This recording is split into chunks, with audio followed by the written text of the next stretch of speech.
So it's that time of year again where I review a pair of AR glasses, and today is a bit different because these Inairs are actually a bit more spatial computing and work focused more than for actual gaming, although it can do either. This here is the Inair 2Go Pack, which is meant to be a portable solution for on-the-go gaming and working.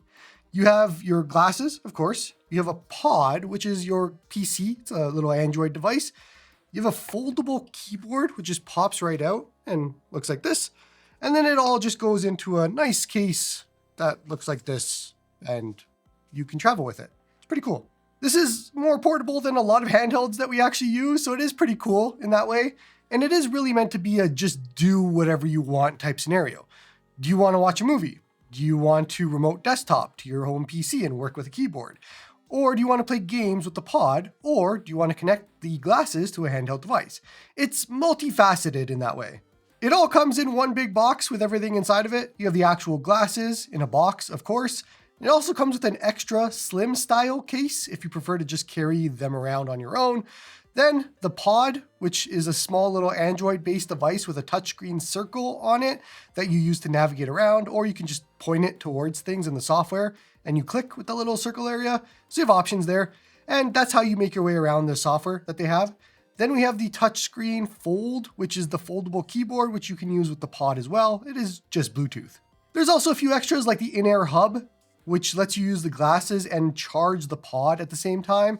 And then there's something called the Inair Wakey, which connects to your PC and it lets the software wake up your PC so that it can be used remotely.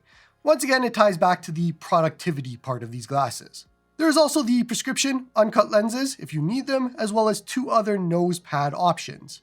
And once again, lastly, you have the actual little case to throw everything in to make it all portable.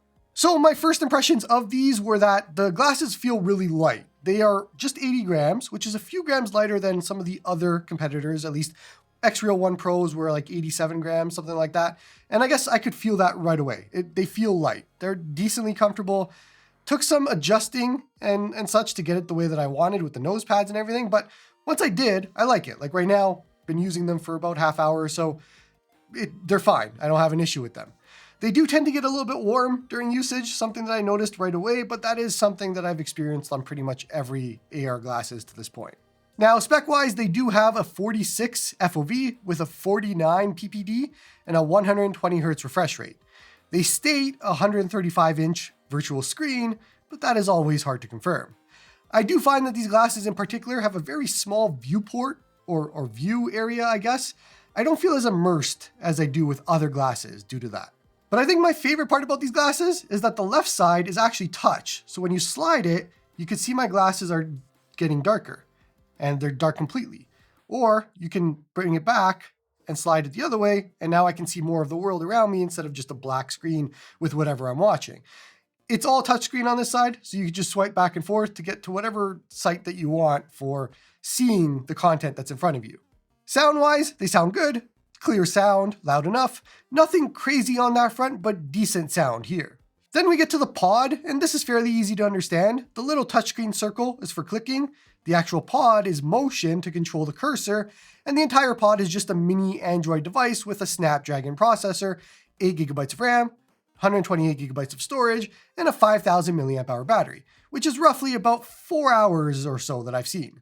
This is basically the entire brain of this setup. Anybody familiar with Android is right at home with the interface and how everything works.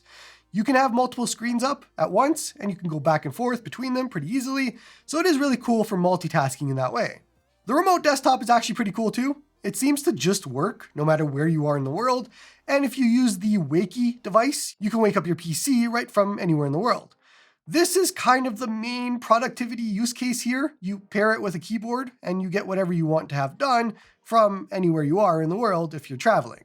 I will say I have 2 gripes with the pod right now. The first is that it can get really warm or hot. And the second is that the fan can be obnoxiously loud. Like, it gets pretty loud. It reminds me of the AYN Odin 3 in that way. And you can go in the settings and you can change it to silent in the settings, but then you're trading off fan noise for heat. So I haven't found a really good way to get around either of those 2 things. Now, of course, you can use the actual glasses with any video out type device, so connecting it to an AYN Thor, for example, and you could have a bigger screen experience like any other AR glasses with the Thor, and you can enjoy playing games that way. Obviously, it works with other devices as well, as long as it has USB-C output through video. But I think if that's your use case and you just want a cheap pair of glasses to use with an AYN Thor or whatever, I don't know if this is the right choice for that. There are much cheaper options out there. I've done many reviews on AR glasses on the channel. These glasses seem to be more tailored towards productivity and a productivity person who occasionally plays games as well. Like, I don't think I would spend the amount of money for these specifically unless I was doing a lot of work, a lot of things that I wanted to use these glasses for, which they excel at, which is productivity. To this date, I've tried a lot of different glasses from a lot of different brands, and they all do some things very, very well. The Pod here and the In-Airs are doing productivity really well. That is where they excel. I think for gaming, for sound, for TV, all that sort of thing, there are better options, but this is kind of more of a jack of all trades type of package here. I will say, having reviewed the X-Real Beam Pro in the past, the Pod is much better in comparison to those. So it is doing a lot of things better, and you can actually buy the Pod separately from the glasses or the glasses separately from the Pod if you wanted to just use maybe the Pod with whatever glasses you have. So there are options there. You don't have to get the pack if you don't want to. And so we'll talk about pricing now. The pack that I have here today is $999 US, or there's an Elite Suite pack with a bigger, better keyboard, and it's more just of a combined laptop style thing at $1,099 US, or there's also the glasses and the Pod only for just $889 US at an entry level type thing.